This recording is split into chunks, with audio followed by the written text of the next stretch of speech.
Hello, welcome to this channel today so that we can be able to learn something more as we have always been doing. My name is Dr. Doki Ogao and I thank you for joining me today. And today I want to continue to talk about diabetes, but then today I want to talk about the carbohydrates and blood sugar. And I want to clarify straight away that carbohydrates do not cause diabetes. I repeat again, that carbohydrates do not cause diabetes, as some people have got a confusion somewhere thinking that carbohydrates cause diabetes. No, I already explained in the past videos what causes diabetes, and 1 and diabetes 2 and type 1, diabetes type 1 and diabetes type 2 and diabetes type 3.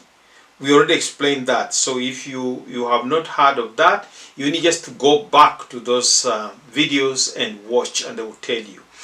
But what carbohydrates does is that when you consume them, they tend to spike the concentration of blood sugar or glucose and goes very high. And so we have the two types of the carbohydrates I want to talk today. And I want to talk in that carbohydrates, as you know, they include sugars, they include starches, and they have significant influence on blood sugar levels. When consumed, they are broken down into glucose, leading to an increase in blood sugar. So when you take carbohydrates, the final product at the end is glucose. And glucose in the normal people without diabetes is quickly converted into glycogen and stored away in blood tissues and the liver and everywhere.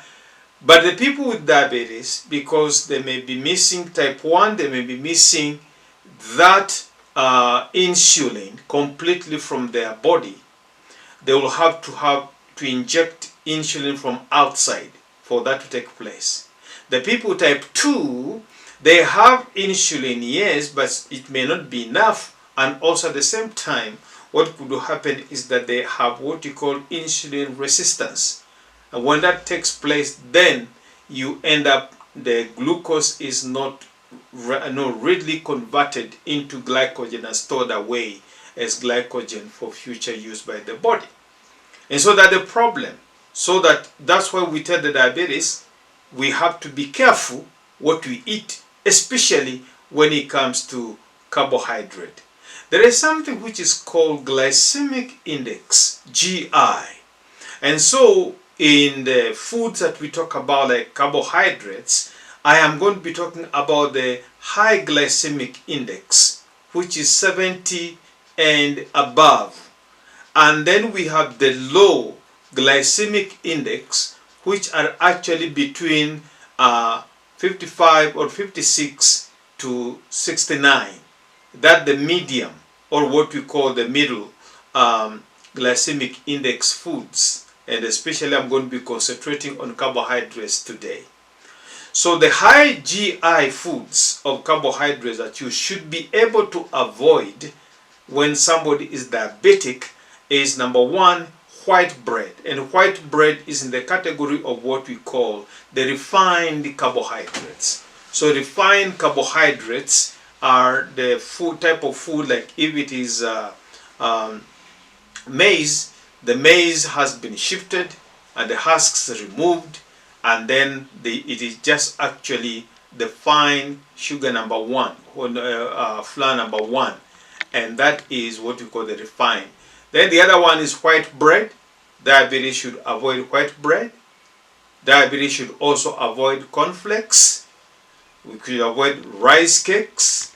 We should avoid baked potatoes and sugary cereals, and also pretzels and instant rice. These are in the class of glycemic index, high glycemic index, which are 70 and above. It is better for a diabetic to avoid such. Also in the type of bread, not only white bread, but I think you'll be better if you avoid brown bread. Avoid what is called brown bread on the market. When you go in the market, you're going to find brown bread, and you may also find brown chapatis. Please do not take those ones.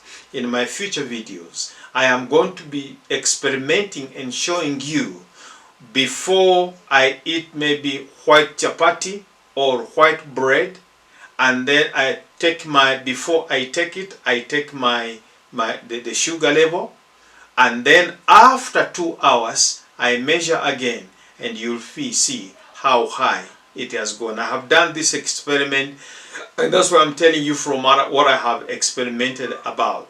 So high glycemic index foods, 70 and above, please avoid them. Then we have the medium glycemic index foods, and these are from 56 to 69 GI. This type of foods are what we call the whole wheat bread, and whole wheat bread. And I'm also going to do an experiment on that, because some people, some businessmen, they will write on the packet whole wheat bread or whole wheat flour, but it is not. And this is dangerous, especially for the diabetics. And people are just trying to kill others at the expense or at the altar of making profit with their products. It's dangerous. If it is whole wheat bread, let it be whole wheat bread which is ground with its husks, and that's a whole wheat bread.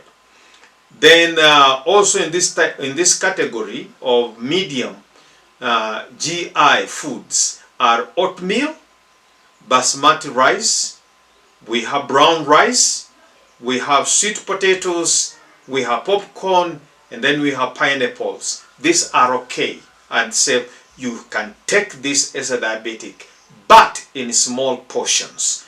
Do not overdo it. Do not overeat it. Do not say that because it is whole wheat bread, you take 6 slices. I recommend 2 slices are okay.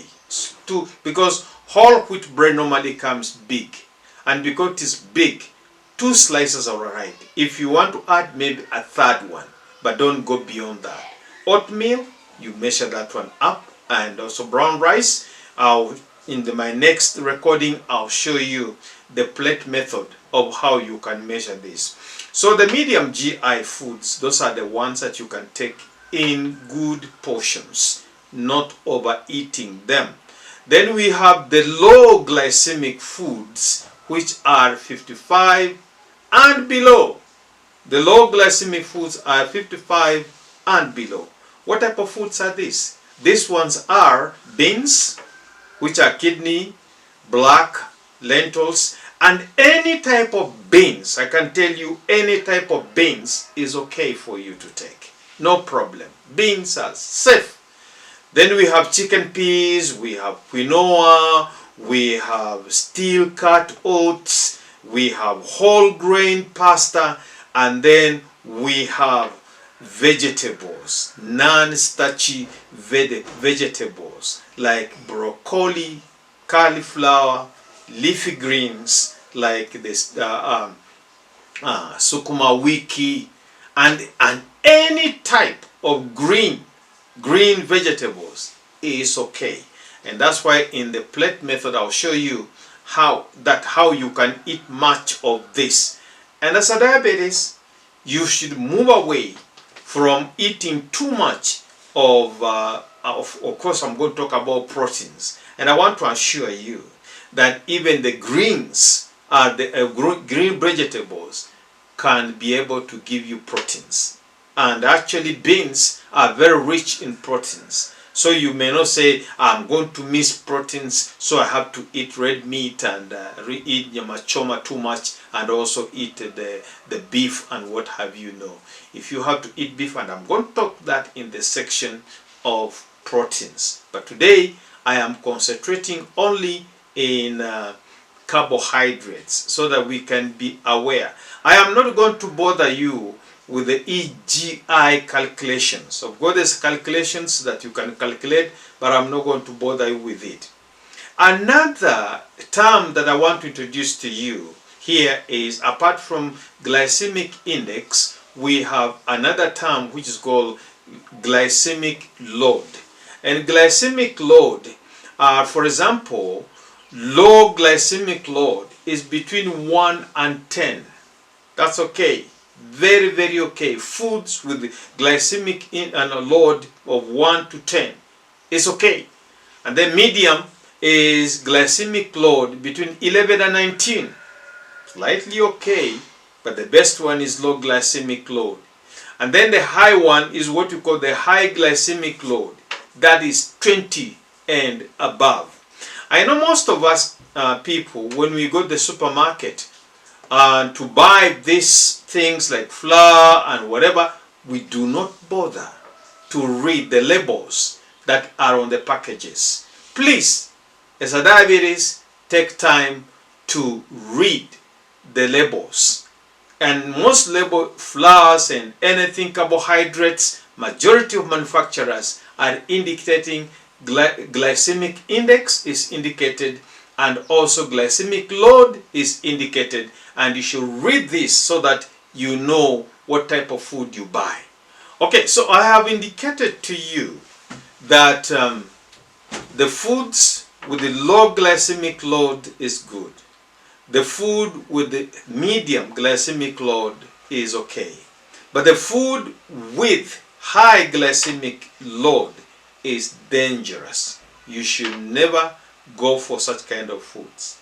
Now, to get more direction and guidance, I have written a book which is called Dietary Management of Diabetes. You'll do good if you can purchase this book.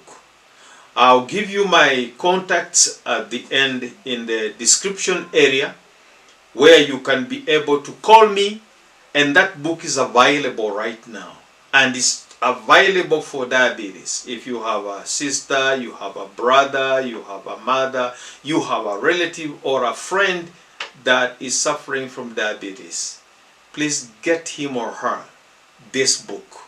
It will guide him. All this I'm talking about, I'm talking from my book that I have authored, and it will be very good if you can get that book, and it will help you quite a lot to manage. You see, once you have diabetes, it has got you don't have any hope of healing it completely from your body.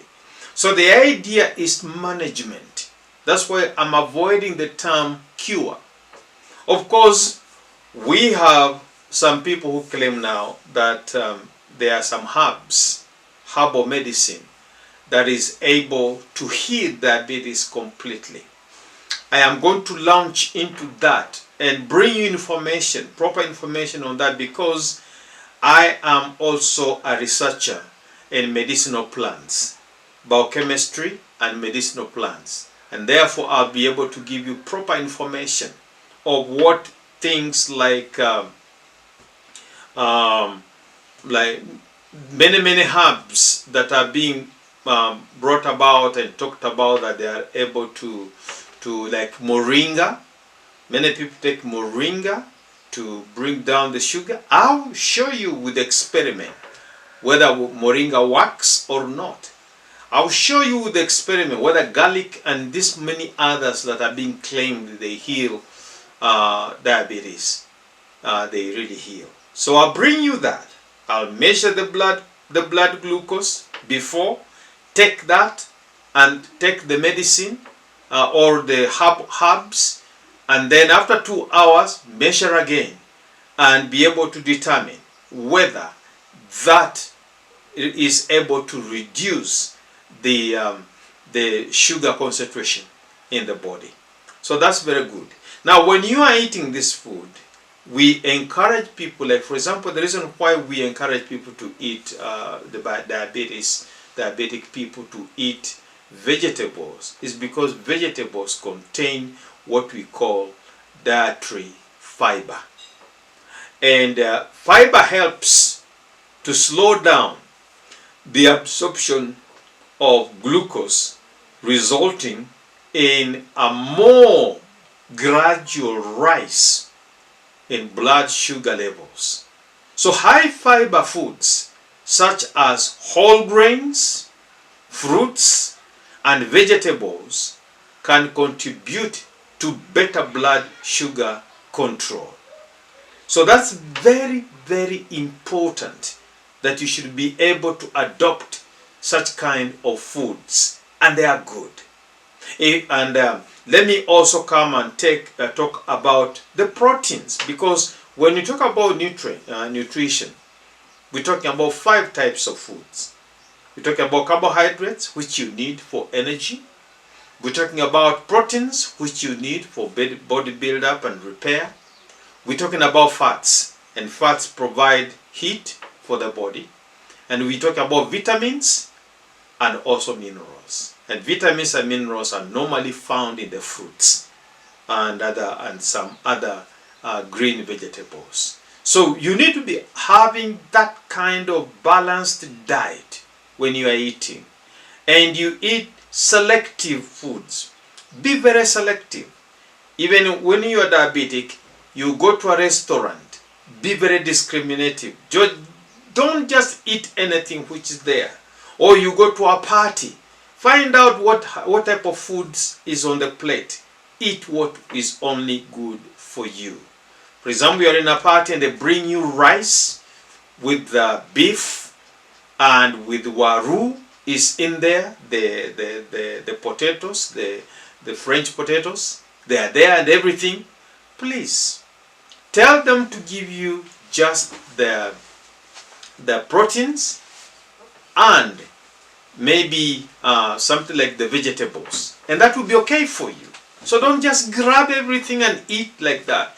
In most cases, sometimes when you are a serious diabetes and you want to control your sugar, because you must control your sugars. If you are diabetic, you have no choice but to control your sugars. You have no choice whatsoever. So when we come to proteins, we call what we call the balancing nutrients, and in the proteins, and the proteins including proteins and healthy fats in meals can help balance blood sugar levels. These nutrients slow down digestion and absorption of the carbohydrates, providing a more sustained release of glucose into the bloodstream.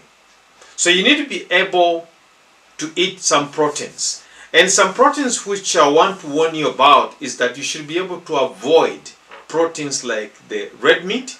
Red meat is not good. If you have take red meat, maybe a few pieces are okay. Up to 6 pieces, 7 pieces are okay. But don't take too much. And in fact, even a normal human being is supposed to take only 0.9 grams of red meat, and that's okay. But maybe occasionally you may be somewhere where there's what we call the nyama choma, and you can be able to eat maybe several pieces, but please don't go beyond 20 pieces of that. You'll be ruining yourself, and you'll be able to doing a disservice to yourself. The proteins that are good for you for diabetes are the chicken. And when you're eating chicken, please make sure you don't eat the skin of the chicken. Remove the skin of the chicken and do not eat it. Give to someone else to eat the skin of the chicken. And you eat the chicken meat itself. That's okay. You can eat as much as you want. Any type of fish is okay for you. You can eat that. Fish are available to diabetes. They have no problem. And if you are not taking enough carbohydrates, I can assure you the body has got mechanism of actually converting proteins, some proteins into carbohydrates, and through the process we call gluconeogenolysis, and that they can convert it back to carbohydrates. So no problem. Beans and all types of those cereals, the beans, are quite good and they have proteins in them. You can eat as much as you want of that one. Please avoid githeri, because githeri has got some maize in them. So if you have to take githeri, very little, not much, and you'll be okay. All the time you should be having around you with your medicine, which you take to lower the glucose concentration. Meal timing is also very important for yourself if you are diabetic. You must have good breakfast, and in that book, and also here, I'm going to show you what type of foods are good for your breakfast, what type of foods are good for your snacks at 10, and what type of foods are good for you at lunchtime, and what type of foods are you for the snack at 4, and then what type of foods are good for your diabetes for dinner or supper, as some people call them. So that's very, very important, that you should be able to time your meals very well and select your foods very discriminatively, very well, because you can't just eat anything.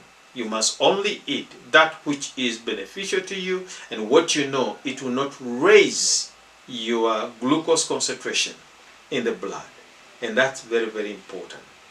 Then finally, let me talk about the plate portion of eating. I have a plate here, and this plate here, I have this is half of that plate, and this is a quarter of that plate, and this is another quarter of that plate. When you are diabetic and you want to eat well, eating in just enough is much better. So on this half, put your vegetables, fill it up. All this half, fill it up, your vegetables. Any type of vegetables. There could be even a mixture of vegetables, mixture greens. Maybe you have spinach, you have skuma wiki, you have whatever broccolis. Fill this part with that. Then this part here, fill it with carbohydrates, and the carbohydrates of low glycemic index or medium, or carbohydrates of low glycemic load or medium glycemic load over here. And over here, fill it with proteins, with some, so here we have the vegetables, here we have the carbohydrates, and then here we have the proteins. If it is maybe the chicken, we have the fish, or we have some red meat, which a few pieces here, you put them over here. So that's what you call the plate method, and you should be able to adapt this plate method for your food stuff when you are eating. Use this plate. These plates are available in the market, in the supermarket, and you can get hold of them, and it will help you to eat so that you do not overeat. A diabetic should not overeat. If you overeat, you'll bring a problem to yourself. So that's the plate that I wanted to show you, that you can start using as a diabetic to manage. Remember, the key word here is management. Management.